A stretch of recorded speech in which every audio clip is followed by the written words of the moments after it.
السلام علیکم ناظرین، پروگرام پاکستانی ادب کے ساتھ میں ہوں آپ کا ہوسٹ ڈاکٹر محمد قاسم۔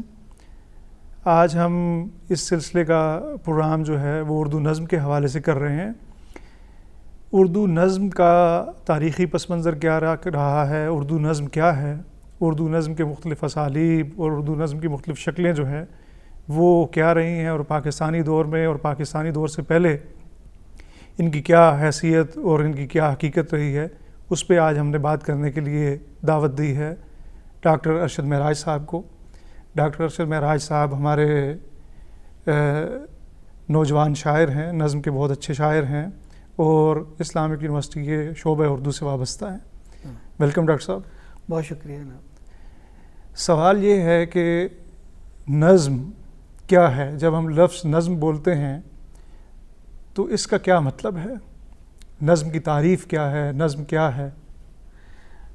بنیادی طور پر تو اپنے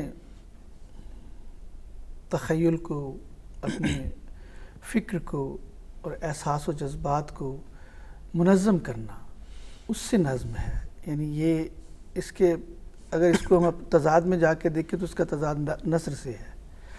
تو جب اب خاص ایک فنی حوالے سے کچھ پیرامیٹرز کے اندر رہتے ہوئے کسی بات کا اظہار کرتے ہیں تو وہ فنی جو ہے نا پیرائے بنے ہوئے ہیں، وہ معلوم ہیں، جیسے وزن ہوتا ہے یا جیسے موسیقیت پیدا کرنا ہوتی ہے یا اس کو بہور کے اندر استعمال کرنا ہوتا ہے، تو وہ نظم ہوتی ہے جو اپنے خیالات کو منظم کر کے کوئی شاعر یا کوئی لکھنے والا پیش کرتا ہے، اپنے جذبات کو، اپنے احساسات کو، اپنے فکر کو، تو اسے ہم نظم کہتے ہیں۔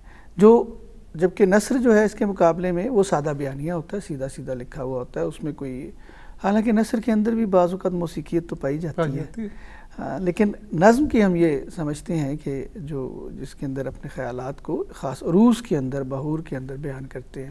لیکن آگے چل کے ہم بات کریں گے شاید اس پر کہ یہ اس سے بھی ورا ہو گئی۔ جی ایسی بات ہے۔ تو ہمارے ہاں اردو ادب میں نظم کا جو ظہور ہے وہ کب سے ہے؟ دیکھیے جی، یہ اردو ادب میں بہت ساری اصناف جیسے فارسی سے آئیں، اسی طرح قصیدہ فارسی سے آیا تو یہ ایک نظم کی شکل ہے۔ اسی طرح ہمارے ہاں مرثیہ آیا، نظم کی ایک شکل ہے۔ یعنی نظم جو ہے وہ دو طرح سے ہم اس کو کرتے ہیں، اس کو دو اقسام اس کی سمجھ لیں۔ پہلی قسم تو یہ کہ موضوعات کے اعتبار سے، موضوع کے جو آپ نے کیا موضوع کیا ہے وہ ایک نظم ہو گئی ہے۔ دوسرا حیت کے اعتبار سے ہے۔ تو موضوع کے اعتبار سے قصیدہ، مثنوی اور مرثیہ، حمد جو ہے یہ بھی ایک نظم کی قسم ہے۔ بالکل۔ نعت یہ نظم کی قسم ہے۔ اب اس کو کس حیت میں لکھا جا رہا ہے؟ قصیدے کی تو ایک حیت ہے، مثنوی کی بھی حیت ہے، لیکن مرثیہ خصوصاً اور اس کے بعد جو ہم حمد اور نعت کی بات کرتے ہیں، یہ کسی بھی حیت میں لکھی جا سکتی ہیں، لیکن یہ موضوع کے اعتبار سے حمد کہلائے گی۔ اچھا، دوسری قسم جو ہے وہ حیت کے اعتبار سے، مثلا مسدس ہے، مخمس ہے، رباعی ہے، یعنی 4 مصروں میں لکھ رہے، سونٹ ہے، معرہ نظم ہے، آزاد نظم ہے، نثری نظم ہے۔ یہ اقسام پھر جو جتنی بھی ہیں یہ پھر ہماری جو ہے حیت کے اعتبار سے قسمیں بنتی ہیں، اور ان کی مختلف حیت ہے۔ سونٹ کے 8 مصرے ہوتے ہیں جس طرح سے، اور آزاد نظم جو ہے اس کے اندر قافیہ ردیف کی پابندی نہیں ہوتی۔ معرہ نظم کا یہ نظام ہے کہ اس کے تمام مصرے برابر ہوتے ہیں اوزان کے اعتبار سے۔ اور اسی طرح نثری نظم ہے، نثری نظم میں وزن ہی نہیں ہوتا، اس میں تو وزن کی کیفیت ہے ہی نہیں۔ کوئی آپ یہ بتانا چاہیں گے کہ قصیدہ، مثنوی، یہ تو یعنی پرانی قسمیں ہیں، تو جدید اقسام جو ہیں، جدید اقسام میں ہم شامل کرتے ہیں معرہ کو بھی اور آزاد نظم کو بھی۔ تو یہ معرہ اور آزاد نظم جو ہے، ان کی ابتدا، آغاز کب ہوا؟ ایکچولی تو انجمن پنجاب کے مشاعروں میں جب یہ یہاں پر لاہور میں شروع ہوئے، اور اس میں اقبال نے بھی لکھا اور حالی نے بھی اور محمد حسین آزاد، ان لوگوں نے، تو یہ مشاعرے دراصل ایک خاص پروگرام کے تحت تھے۔ وہ پروگرام یہ تھا کہ آپ مظاہر فطرت پر لکھیں، آپ سیاسی و سماجی مسائل سے بچ کے ان پر بات نہیں کرنی، یہ جو ہے نوآبادیاتی نظام کا دیا ہوا ایجنڈا تھا۔ تو اب اس میں مظاہر فطرت پر لکھنا ہے اور وہ نظم کی شکل میں لکھنا ہے. اس وقت وہ بلینک ورس اس وقت وہاں رائج تھا یورپ میں اور انگریزی ادب سے, اور انگریزی ادب یہاں پر پڑھا جا رہا تھا اور لوگ جو ہے انگریزی تعلیم حاصل کر رہے تھے. اس کو فالو کرتے ہوئے یہاں پھر یہ معرہ نظم کا جو ایک جو رواج ہوا. اچھا لیکن موضوعاتی سطح پر وہ بہت کیونکہ تنوع نہیں تھا تو وہ مشاعرے بہت زیادہ چل نہ سکے. اچھا اس کے فوراً بعد جو دوسری بڑی قسم آتی ہے, بڑی قسم یہیں پہ ایک سوال یہ ہے کہ مشاعرے کی بجائے انہوں نے مناظمے کا آغاز کیا, یعنی انجمن پنجاب نے. تو اس طرح آپ شاعر کو پابند کر سکتے ہیں کہ اس کو ایک موضوع دے کہ اس سے وہ لکھوانا شروع کر دیا جائے. تو کیا وہ یعنی یہ سلسلہ تقریباً 8 مہینے چلا, تو 8 مہینوں کے اندر یہ موضوعاتی نظمیں کہیں کہیں, لیکن سوال یہ ہے کیا اردو ادب میں اس سے پہلے موضوعاتی نظمیں نہیں ہیں؟ نذیر اکبر آبادی نے نہیں کی, باقی لوگوں نے نہیں کی, یعنی موضوعات کی سطح پہ تو بات ہو رہی تھی, مناظمے کی جہاں تک بات ہے. ہاں اچھا یہ ایک نا تخلیقی عمل ہے شاعر کا اپنا. جب آپ اس کو فکس کر دیتے ہیں کہ آپ کے پاس یہ موضوع ہے اور آپ نے اس پہ بات کرنا ہے, اس سے دائیں بائیں نہیں ہونا, تو وہاں وہ جو کریٹو پروسیس ہے وہ آورد کے چکر میں آ جاتا ہے, اور وہ پھر وہ چیزیں جو تخلیقی پروسیس کے اندر نیچرل وے میں آ رہی ہوتی ہیں وہ پھر ایسے ہوتا ہے, یہ ایسے ہی ہے جیسے آپ ایک سانچہ بنا کے دے دیں اور اس سانچے پہ سانچہ آپ بناتے رہیں, یعنی ایک کرسی کا سانچہ بنا لیا اور پھر کرسیاں بناتے رہیں. تو اس کو مہارت کہہ سکتے ہیں. جن کو مہارت آتی ہے وہ یہ کر لیتے ہیں کام, لیکن جس کو آپ پوئٹری کہتے ہیں یا اس میں پوئٹیفیکیشن ہونی چاہیے, شاعری ہونی چاہیے یا تخیل کی کار فرمائی اس حد تک ہونی چاہیے. نذیر اکبر آبادی کی ٹھیک بات کی, وہ اس کے اندر کی آواز تھی. وہ چاہے برسات پہ لکھ رہا ہے, چاہے وہ شب بارات پہ لکھ رہا ہے, چاہے وہ دیوالی پہ لکھ رہا ہے, تو اس کے اندر کی آواز تھی, وہ موضوع تھا تو اپنے اندر کا. اچھا اسی طرح مثنویاں لکھی گئیں, کسی نے مجبور نہیں کیا. ایون قصیدوں پہ بھی مجبور نہیں کیا جاتا تھا کہ میرا قصیدہ لکھیں, یہ تو خود شاعر کسی نہ کسی وجہ سے, کسی نہ کسی سبب سے قصیدہ لکھ کے اور مراعات حاصل کرنے کی کوشش کرتا تھا, اس کا محرک ہوتا تھا. اچھا یہ فرمائیں کہ جو معرہ نظم ہے اور آزاد نظم کی ابتدائی کاوشیں جو ہیں وہ 20ویں صدی کے اوائل میں شروع ہو گئی تھی.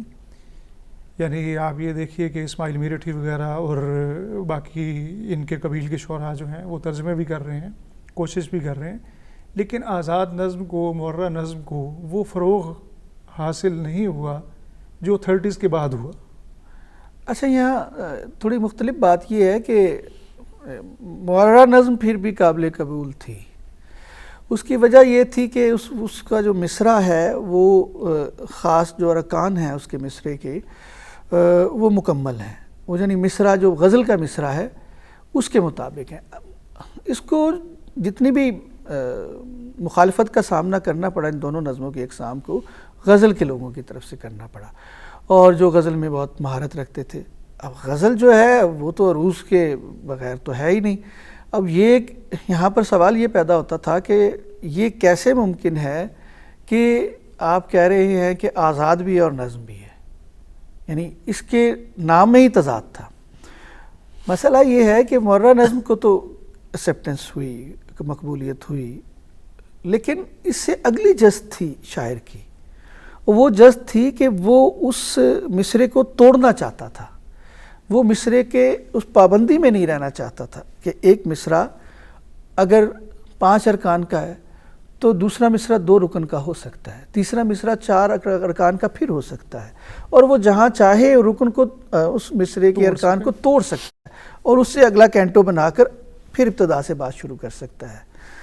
تو یہ بات جو ہے قابل قبول نہیں تھی ابتدا میں. تو جیسا کہ آپ نے یہ ذکر کیا کہ اسماعیل میرٹھی, اس سے پہلے جو ہے عبدالعلیم شرر یہ تجربے کر چکا تھا, لیکن یہ تجربے اس وقت اتنے مقبول نہیں تھے. اب یہ معلوم نہیں تھا کہ تصدق حسین خالد نے باقاعدہ پہلی دفعہ آزاد نظم کے نام سے کچھ نظمیں لکھی. ان کو پائنیئرز کہتے ہیں, بانی ہیں, لیکن اس کی خوش بختی ایک ہے اس صنف کی کہ اس کو ایک دم بہت بڑا شاعر مل گیا, اور وہ بڑا شاعر نون میم راشد. اور جب کسی صنف کو کوئی بہت بڑا شاعر یا اس کا بہت بڑا تخلیق کار مل جائے تو وہ ظاہر اپنا جواز جو ہے وہ خود پیدا کر لیتی ہے، اور مخالفین جو ہے ان کو پھر چپ ہونا پڑتا ہے۔ آپ یہ دیکھیے کہ تصدق حسین خالد کا نام لیا جاتا ہے کہ انہوں نے یہ کام کیا، لیکن ان کی کتاب جو ہے سرود رفتہ کیا جی جی جی سرود رفتہ، وہ آج بھی یعنی اردو نظم کی تاریخ میں ایک قابل قدر کتاب ہے، لیکن زندہ شاعری کے معنوں میں وہ کم دیکھی جا سکتی ہے۔ جیسے کہ دیکھیں نا، بات کرتے ہیں آزاد نظم کی تو ہم ایک سانس میں جن لوگوں کے نام لیتے ہیں وہ لیتے ہیں نون میم راشد، میرا جی، مجید امجد، ایسے ایک دم سے ہم ایسے جمپ کرتے ہیں نا، تو تصدق حسین خالد کا نام ہی نہیں آتا جو پائنیئرز تھے۔ اصل میں ہوتا یہ ہے کہ پودا کوئی اور لگاتا ہے، پھر اس کو پانی کوئی اور دیتا ہے، وہ بڑا اور ہوتا ہے، اس کا پھل کوئی اور کھاتا ہے۔ تو اصل مسئلہ یہ ہے کہ جتنی ریاضت پھر راشد کی تھی، یا جتنی کمٹمنٹ کے ساتھ وہ اس نظم کے اس حیت کے ساتھ جڑا، اور اس نے اس کے اندر جتنی موضوعاتی تنوع پیدا کی، اور اس کے اندر جتنے بھی امکانات تھے موجود ہو سکتے ہیں۔ اب یہ تو نہیں کہا جا سکتا کہ ایک شاعر جو ہے وہ تمام کے تمام امکانات اس نے برت لیے، موجود تھے تو اب تک نظم یہ کہی جا رہی ہے، لیکن اس نے میسر جتنے بھی امکانات تھے اپنے عہد کے وہ اس نے استعمال کیے۔ 30s کا جو زمانہ ہے اسی میں ہمیں ترقی پسند تحریک نظر آتی ہے، 36 کے آس پاس، اور اردو نظم کے فروغ میں یہی زمانہ جو ہے افسانے کے فروغ میں، نظم کے فروغ میں ہمیں نظر آتا ہے۔ اس ترقی پسند تحریک نے اردو شاعری کو، بالخصوص اردو نظم کو کیا دیا؟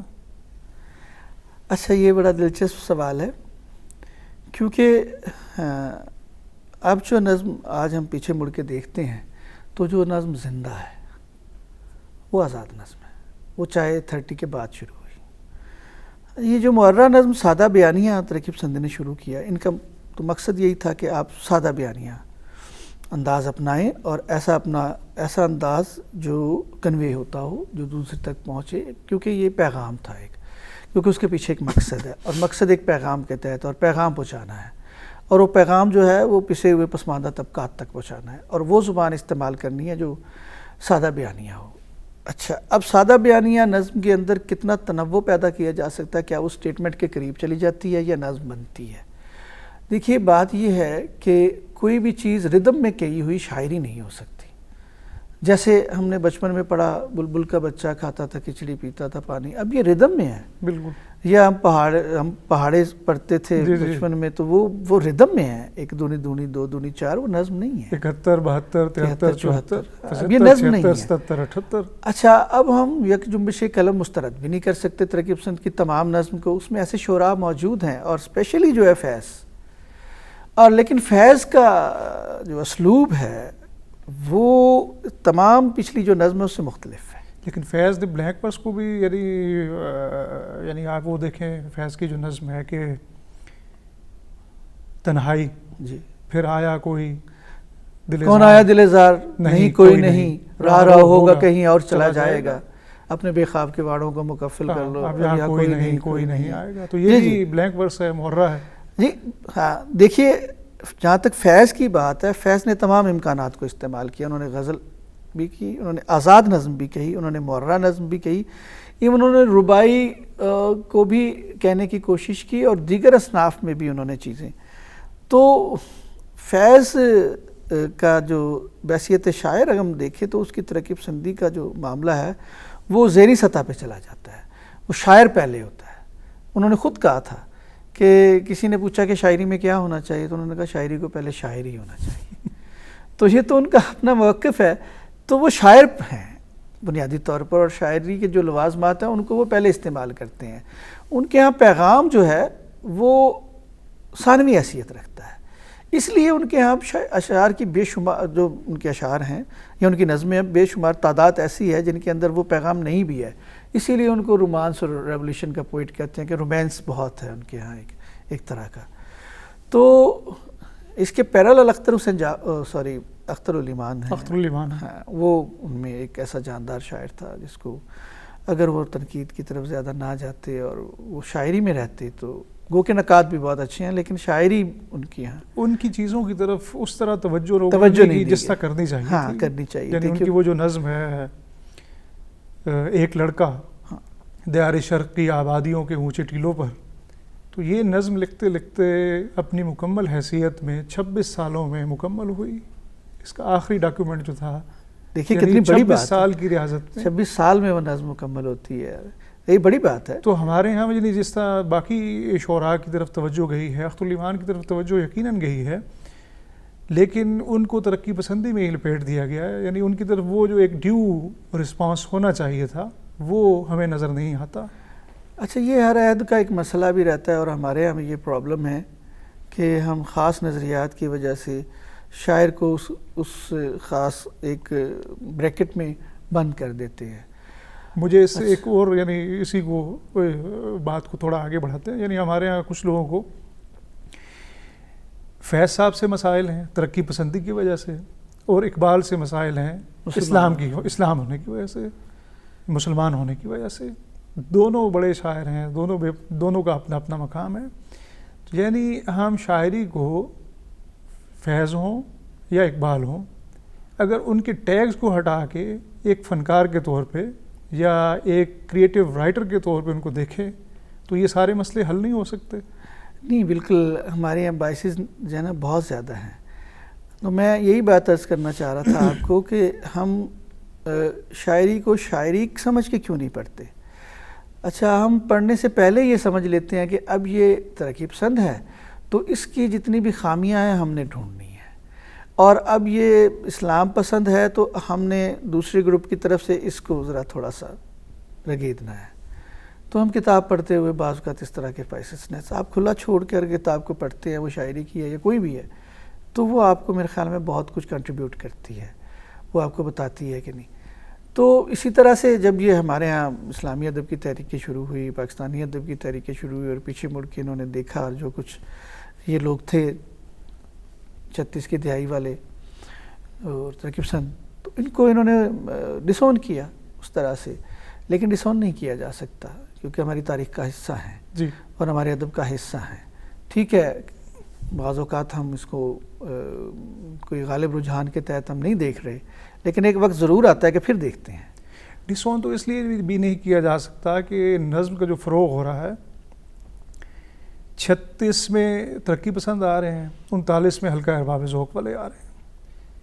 دونوں کے اپنے اپنے نظریات ہیں، دونوں کے اختلافات اپنی جگہ، لیکن دونوں گروپس نے اردو نظم کے فروغ میں بے انتہا کام کیا ہے. یعنی غزل کی طرف توجہ کم گئی ہے ان دونوں حلقوں کی، نظم کے فروغ کے لیے انہوں نے بہت کام کیا ہے. تو ترقی پسندوں نے جو نظم، یعنی ترقی پسند نظم جو ہے اس کے موضوعات کیا تھے؟ دیکھیے، وہ تو ترقی پسندی کے جو عمومی موضوعات ہیں وہی موضوعات تھے. تو انقلاب، پسا ہوا پسماندہ طبقہ، مزدور کی آواز، اور مقتدر طبقات کو چیلنج، نوآبادیات ان کا بہت ایک بڑا مسئلہ تھا. پھر محبت کے، جیسے ساحر لدھیانوی کو دیکھیں نا آپ، محبت کا وہ پہلو جو ایک غریب آدمی دیکھ رہا ہے، ایک شہنشاہ نے بنوا کے حسین تاج محل، ہم غریبوں کی محبت کا اڑا، یہ نظم ہے پوری.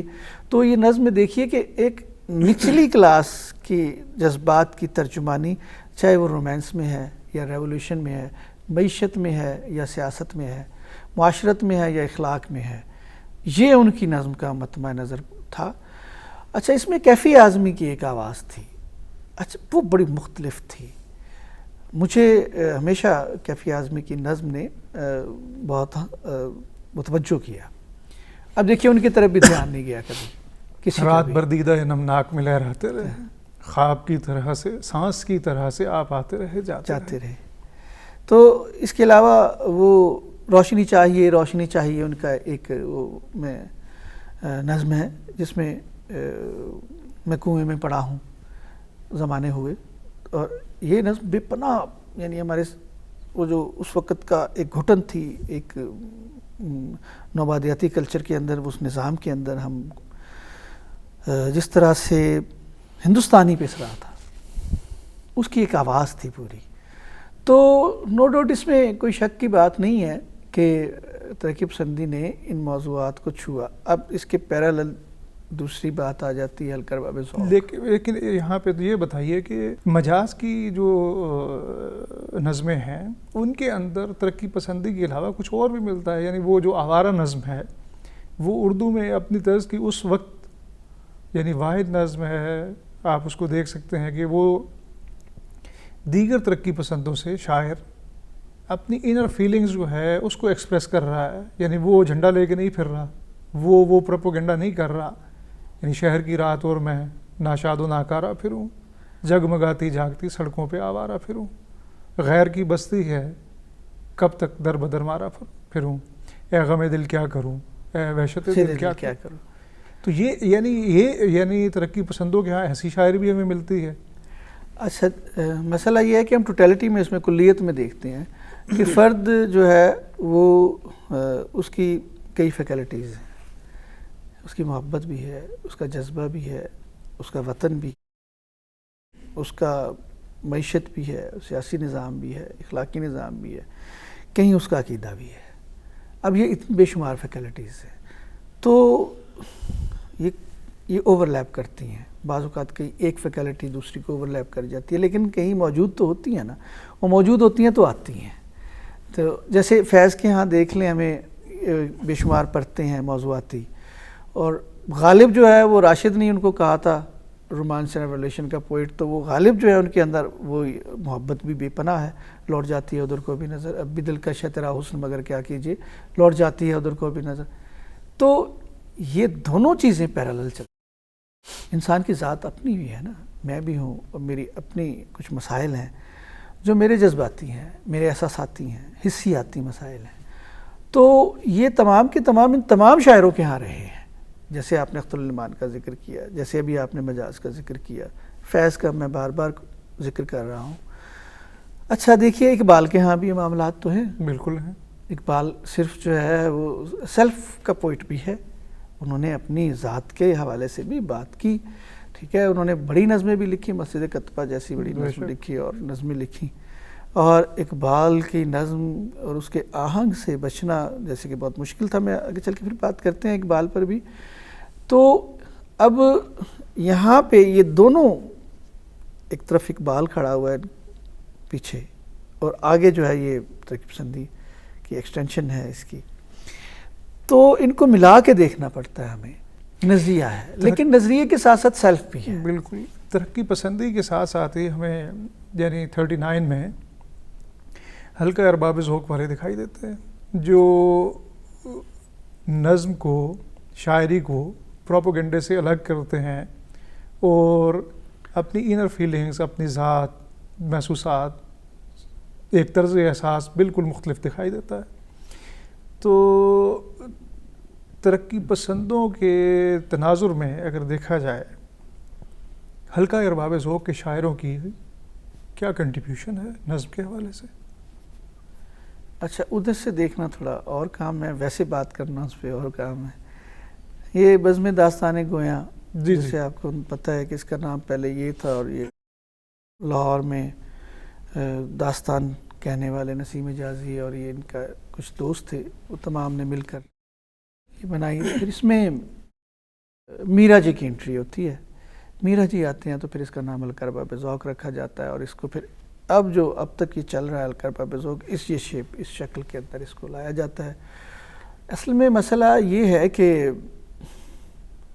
ایک شاعر جس کو آپ پروپیگنڈا کہہ رہے تھے نا, وہ کہا گیا کہ پروپیگنڈا ہے. اس طرح کوئی بھی نظریاتی شاعری کرے یا کسی خاص مقصد کے تحت شاعری کرے گا, چاہے وہ ترقی پسند نقطہ نظر سے کرے گا یا اسلامی نقطہ نظر سے کرے گا, وہ اسی زد میں آئے گا.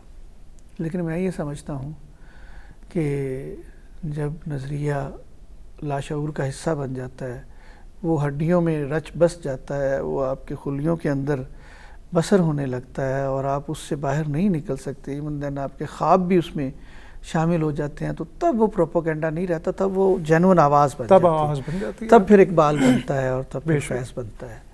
تو اس میں پھر ہم اس کو ان کو لوگوں کو منہا کرنا پڑتا ہے اس سے. تو ادھر میرا جی کا کہ کہ ہاں کمپلیکس سچویشن ہے ایک خود سے. ان کی شخصیت بھی ایسی تھی. پھر جب وہ آئے تو انہوں نے ان کا مطالعہ بے پناہ تھا. مشرق و مغرب کے نغمے اگر پڑھیں تو, اور وہ اس طرز کی شاعری کرنا چاہ رہے تھے اور اس کو پسند کر رہے تھے, اور وہ شاعری خود بھی کر رہے تھے, اور اس کی ترویج چاہتے تھے کہ فرد کا مسئلہ کیا ہے.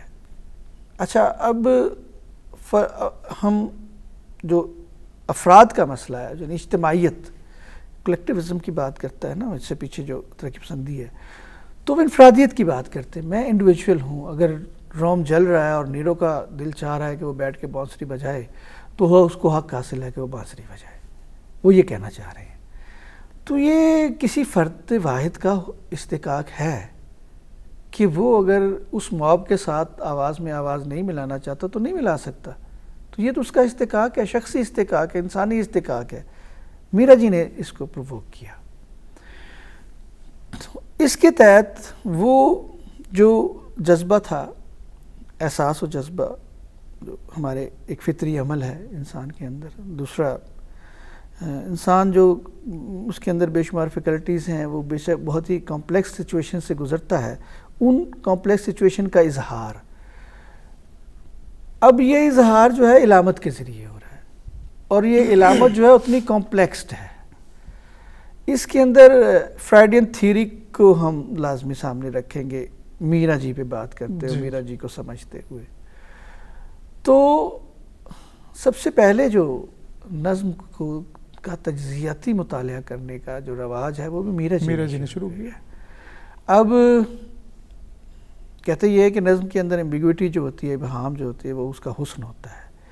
لیکن بعض اوقات نظم اتنی ایمبیگوٹی اس میں پیدا ہو جاتی ہے کہ وہ آ سہیلی بوجھ پہیلی والی بات ہو جاتی ہے اس میں. تو دوسری بات یہ تھی کہ ہمیں ابلاغ کا جو ہم ذمہ داری نہیں لیتے.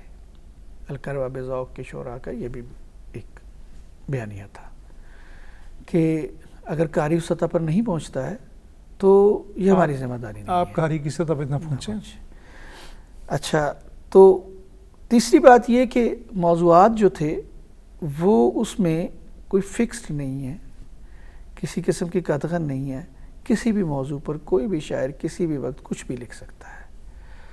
اچھا, یہ دیکھا جائے تو ویسے تو ایک جمہوری حق ہے کسی بھی شخص کا, کسی بھی شاعر کا, کسی بھی لکھنے والے کا. تو اس میں کسی طرح سے کوئی دوسرا بیانیہ نہیں دیا جا سکتا.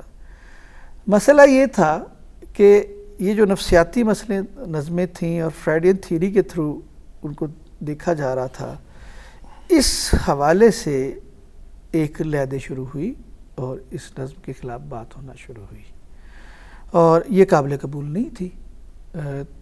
اب انسانی نفسیاتی اور جنسی معاملات کو ترقی پسندی جو ہے وہ اون کرتی ہے, لیکن اس کے باوجود وہ ہلکر باب ذوق کے معاملات اور اس نظم کو قبول نہیں کر رہی تھی, اور اس کے اندر پھر منٹو بھی آیا ان کی زد میں.